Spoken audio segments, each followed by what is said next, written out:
Hello everyone, welcome back. In this video, I will show you how to run Pearson Product Moment Correlation in SPSS. Please, if you are just joining us for the first time, this is the official YouTube channel of Lightway Research and Technology Center. You can click the subscribe button below to be part of this channel. Also, share our video with your friends and colleagues. If you have any question, the comment section is available. You can post your question there, we'll certainly respond. Okay, before I take you through how to do this particular test or analysis in SPSS, I want to quickly show you what Pearson correlation is all about and some other things that are very important. What is Pearson correlation? Pearson correlation is simply a statistical test that measures the strength as well as the direction of the linear relationship between two continuous variables. Please take note of two continuous variables. So when you want to use a Pearson correlation, you must ensure that your variables are continuous. You cannot use Pearson correlation for categorical variables. And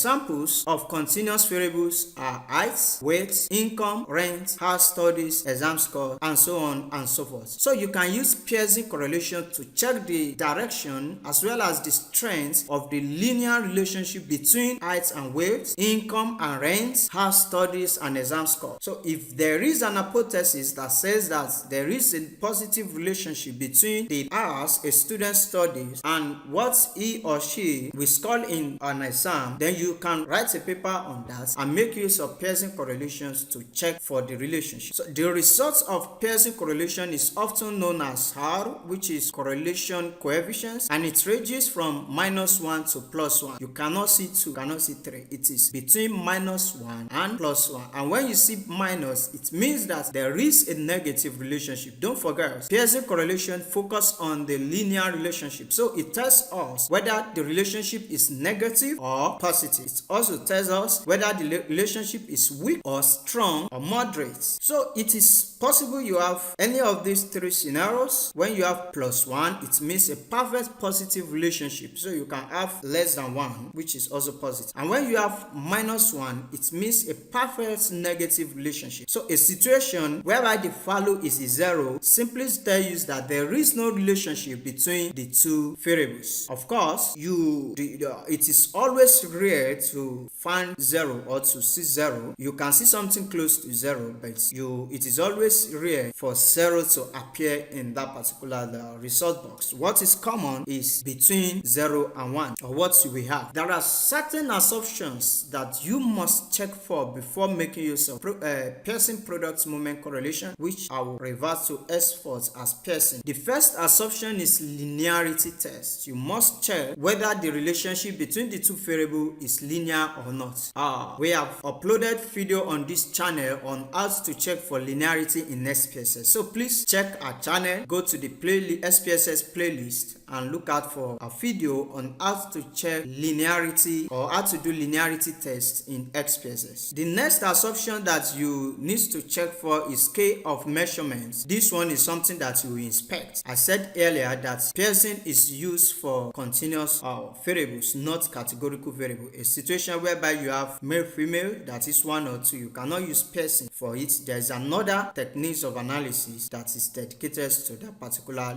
situation. So you check and ensure that the variable is continuous and is in form of interval or ratio. Examples are height, weight, which I've already mentioned. And in case you want to quickly run linearity test, you can make use of scatterplot, but check our channel, you see a video on that. The next assumption is normality test. We have also uploaded video on how to check for normality in SPSS. Please check the SPSS playlist. You will see a video. Just go through it, then you come back to this particular video. Then the next one is equivariance test, which is called homoscedasticity test. This look as the spread of one variable. Also, we have done a video on this, how to check for homoscedasticity in SPSS. Check the SPSS playlist. Look out for that video, then watch it before you complete this particular video. And another assumption is outliers. We have done we have uploaded 3 videos on outliers. Check the SPSS playlist. You will see how to detect outliers using box plots, using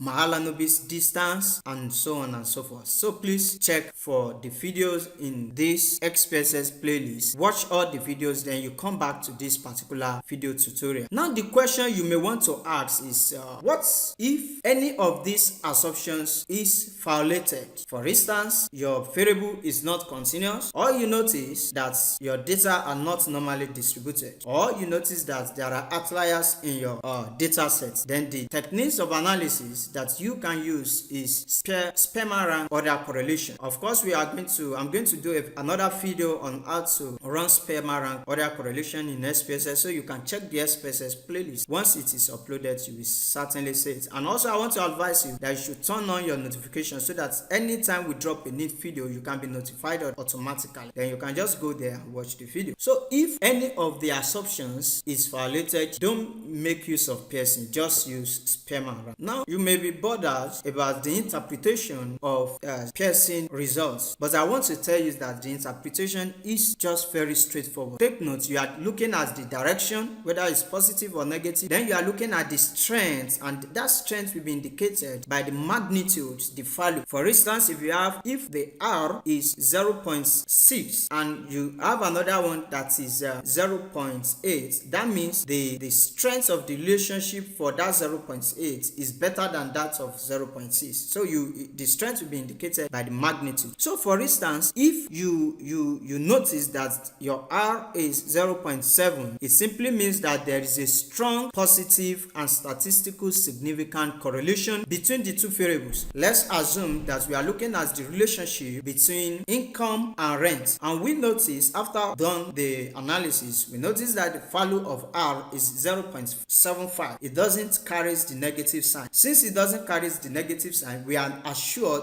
that the relationship is positive. That means there's a proportionate relationship between the two variables. When the income increase, there is a possibility that such individual will want to rent a better house, so such individual will increase his rent. You understand? And if you are looking at the relationship between R studies and exam score, and you find out that R is positive, it simply means that when a student studies more, he or she will have a better score. But if the relationship is negative, it simply tells you that there is no positive relationship between R studies as well as the score. That means if a student studies more, he or she may not have a better score. So what Pearson tells us is the strength as well as the direction of the relationship. So now let me show you how to do this particular test or analysis in SPSS. This is my work file. Please take note, I said Pearson is used for continuous variables. So now we have 4 continuous variables several here, but let's look at the relationship between income and rent, or let's look at the relationship between income and weight. For instance,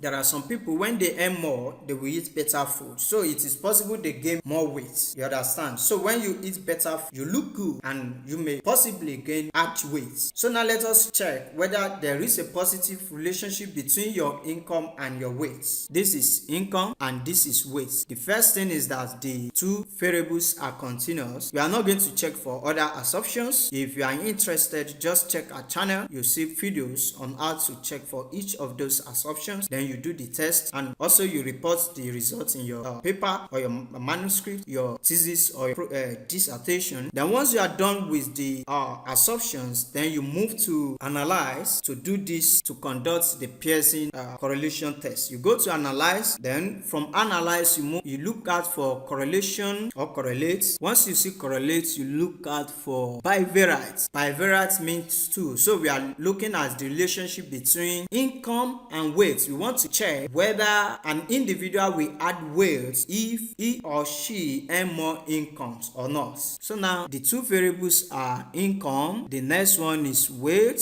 You move it here. So once you click on it, let me take it back so that I can show you how to move the two variables. You click on the variable, then you click on this arrow, you move it in. Then the next variable you are interested in, weight, click on this arrow and you move it in. Once those two variables have been selected, here you can see correlation coefficients. If you are interested in Spearman or Kendall et al. Or Pearson, but here we are interested in Pearson, and you are also going to stick to the two tails. Also, we are instructing SPSS to flag significant correlation. So once that is done, can now click OK, then you have your result. So this is the Pearson correlation results. Pearson correlation results. The The first thing is the number of observations, 20, there's no missing value. Then we use two-tailed. The Pearson correlation here, it is 0.05, 0.005, and also it is negative. Since it is negative, it tells us that there is a negative relationship between income and weight. What